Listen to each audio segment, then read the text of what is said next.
Ayni kunlarda O'zbekiston Respublikasi Harbiy xavfsizlik va mudofaa universitetida hamda uning institutlarida bitiruvchi kursantlarning yakuniy davlat attestatsiyasi bir vaqtning o'zida nazariy hamda amaliy tarzda bo'lib o'tmoqda. Sinovlarda kursantlar o'qishi davomida davlat va jamiyat qurilishi, jamoat tartibi va xavfsizligi, tarbiyaviy va mafkuraviy ishlar uslubiyoti, axloqiy ruhiy tayyorgarlikdan egallagan barcha bilimlarni namoyon etishmoqda.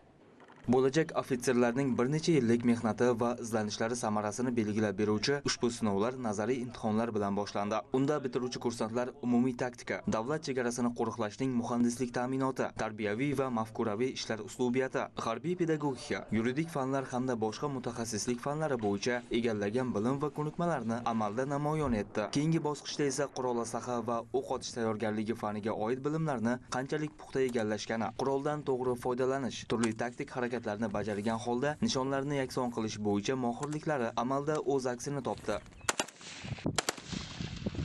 Men ham hujum jangiga oid mashqni bajardim. Mashqda davomida barcha nishonlarni yakson qildim va a'lo bahoga erishdim.